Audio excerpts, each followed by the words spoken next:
¿cómo están? Bienvenidos a un nuevo episodio de Pato Shakespeare.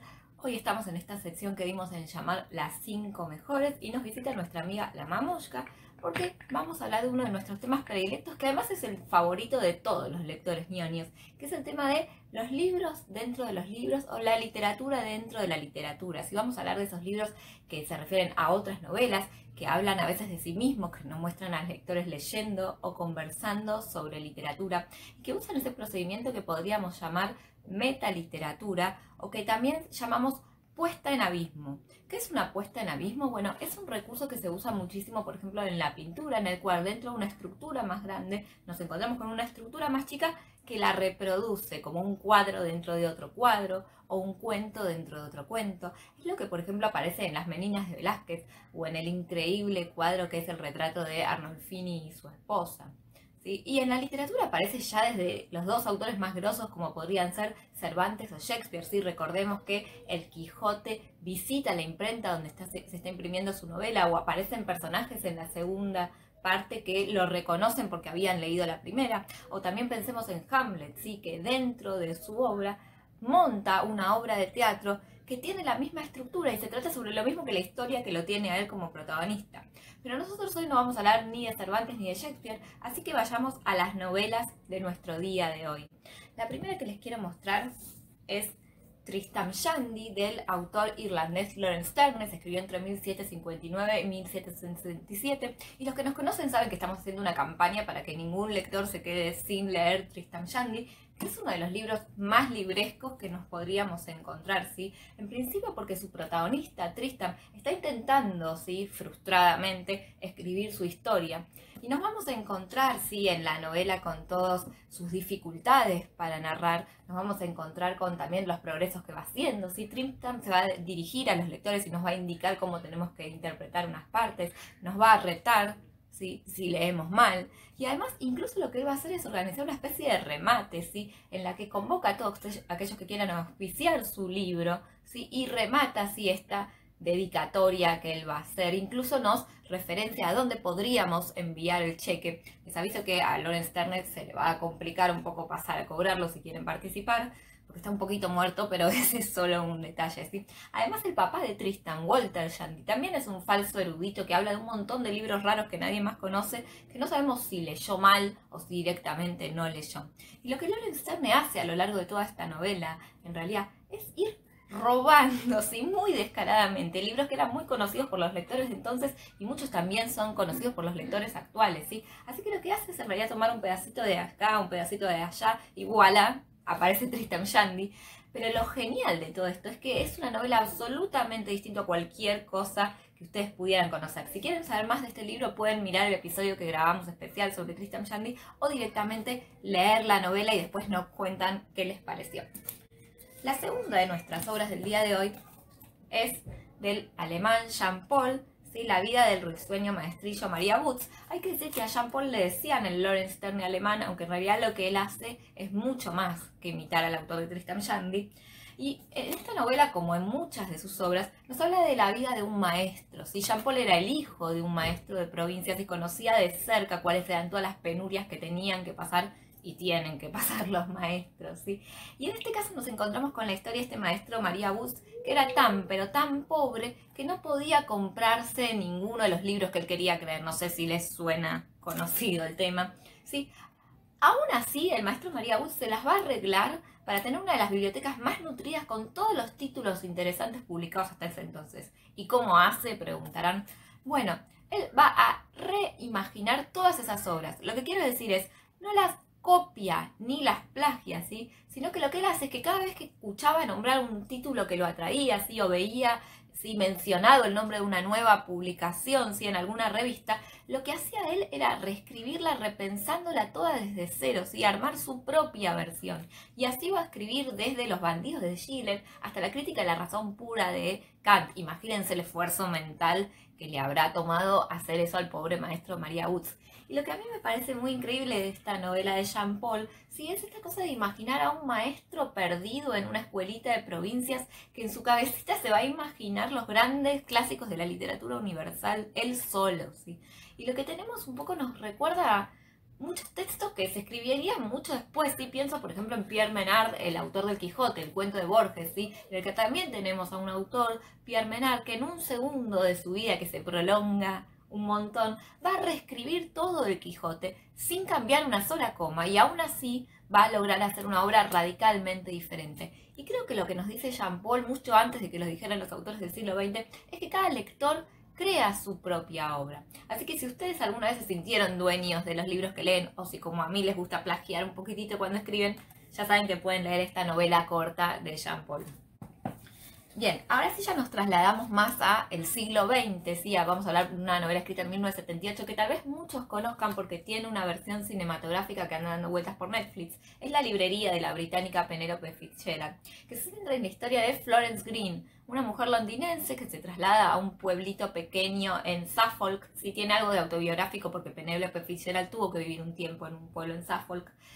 Y va a causar toda una revolución en este pequeño pueblo en el que todo se guiaba más bien por la fuerza de la costumbre, ¿sí? Porque no se le ocurre una idea mejor que instalar una librería y traer todas las novedades que llegan desde Londres. El problema es que Florence se imaginaba que la gente se iba a acercar y ella le iba a recomendar novelas francesas de Balzac o de Flaubert, y nada de esto pasa porque todos los lectores del pueblo lo único que quieren leer son manuales de mecánica o libros de jardinería o cocina.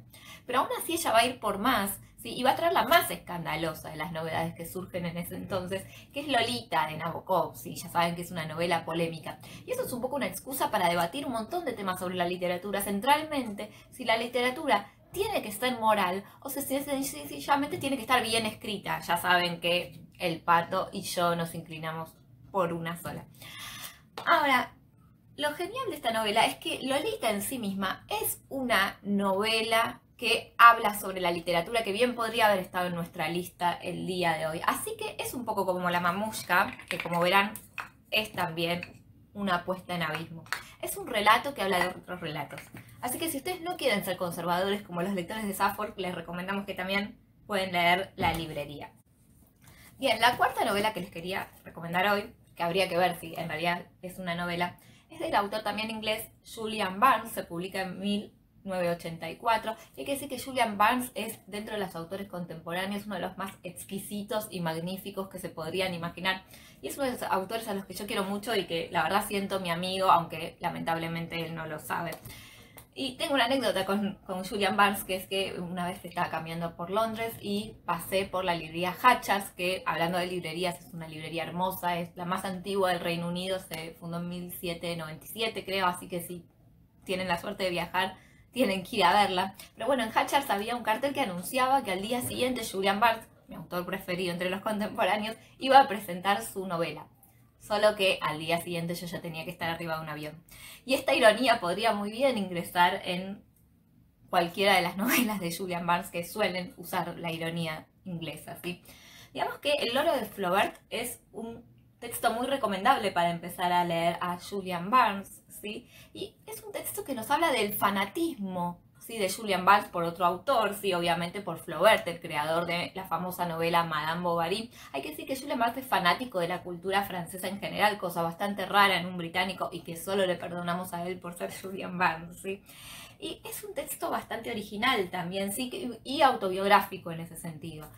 Pero Julian Barnes va a crear un alter ego, que es un médico, que viaja a un pequeño pueblo para hacer una investigación sumamente extraña, ¿sí? Porque resulta que Flaubert, que era un personaje bastante peculiar y que además de ser peculiar fue el creador del naturalismo, ¿sí? En un momento de su vida va a pedir prestado, y escuchen bien esto, va a pedir prestado un loro disecado a un museo para tratar de recrear de la manera más fielmente posible, que es lo que quiere hacer un naturalista, ¿sí? Este pajarraco en su cuento Un corazón simple, ¿sí? Así que este médico va a llegar ahí tratando de investigar cuál era ese loro disecado que Flaubert había usado, porque parece que hay varios museos que se disputan el mérito peculiar, por decirlo de alguna manera. Y con esa excusa lo que va a empezar a aparecer en la novela es que nos sumergimos en el mundo flaubertiano, ¿sí? A través de sus cartas personales, ¿sí? De relatos acerca de su propia vida, de fragmentos de su obra. Con lo cual Julian Barnes termina de alguna manera reconstruyendo la biografía de Flaubert. Pero yo creo que en realidad este texto no es una biografía. Lo que es más bien es una declaración de amor, ¿sí? De un lector por su autor predilecto, ¿sí? Un agradecimiento y un escritor que escribe a partir de la pasión y el agradecimiento por un autor al que quiere. Y qué cosa más linda que esa para ponerse a leer. Así que ya saben, pueden leer El loro de Flaubert de Julian Barnes. Y la última de las novelas que quería recomendarles hoy, que es del autor chileno, aunque radicado en México, Roberto Bolaño, se publica en 1998, es Los detectives salvajes. Y hay que decir que esta novela para mí también es una puesta en abismo. ¿En qué sentido? Que habla sobre las amistades literarias y a mí me remite una amistad literaria porque me la recomendó una amiga, Ludmila, a la que conocí en la facultad y que se iba a convertir en la amiga con la que puedo hablar de libros y comentar cosas sobre literatura y que iba a terminar ilustrando mi propia novela, así que este libro tiene como una historia emotiva conmigo. Pero más allá de esto, esta novela de lo que nos cuenta es la historia entonces de Arturo Belano, que es un poco el alter ego de Roberto Bolaño, y de Ulises Lima, que también es el alter ego de un poeta mexicano, Mario Papasquiaro, ¿sí? Y funciona como una especie de novela de iniciación que nos sumerge en el mundo de las vanguardias. Roberto Belano va a descubrir su vocación poética y va a fundar, ¿sí?, una especie de grupo vanguardista moderno que se llama el Real Visceralismo y que está inspirado por un grupo real de las vanguardias que fue el estridentismo en México y sobre todo por una poeta que misteriosamente desapareció, ¿sí?, que se llama Cesárea Tinajera, ¿sí?, a la que los personajes van a estar buscando a partir de todos los rastros que ella va dejando como detectives, ¿sí?, de ahí el título. Y en el medio nos encontramos con los vagabundeos de estos protagonistas por un montón de ciudades europeas, desde Barcelona, París, Jerusalén, con lo cual a los lectores nostalgiosos nos mete un poco en ese mundo de los flaneurs, de esos vagabundos literarios que sin tener un solo peso se las ingeniaban para recorrer el globo. Y además van a aparecer en la novela un montón de discusiones sobre la literatura, sobre la poesía, sobre la etimología, incluso chimentos literarios un poco dudosos sobre actores como Ezra Pound, como Rimbaud, como Octavio Paz, ¿sí? Y lo que a mí me gusta mucho de esta novela es que Bolaño no se suma a esa moda que se instala sobre todo a partir del boom latinoamericano de hacer como un exotismo for export, esa especie de color local del Caribe con bananas y palmeras, sino que es una novela sumamente cosmopolita que no por eso pierde la identidad latinoamericana. Así que bueno, estas eran las 5 novelas que queríamos recomendarles hoy, todas obras fundadas en una forma de amor, sí, que es el amor de los lectores por sus libros. Y nos vamos a despedir con una canción, sí, que además de ser mi canción predilecta, que es Don't Look Back in Anger de Noel Gallagher, también es una declaración de amor que incluye un homenaje barra robo de Noel Gallagher hacia su compositor preferido, que es John Lennon, y su canción predilecta, que es Imagine. Así que ahora sí nos despedimos, no se olviden suscribirse si les gustó este video y nos vemos la próxima. Chao, chao.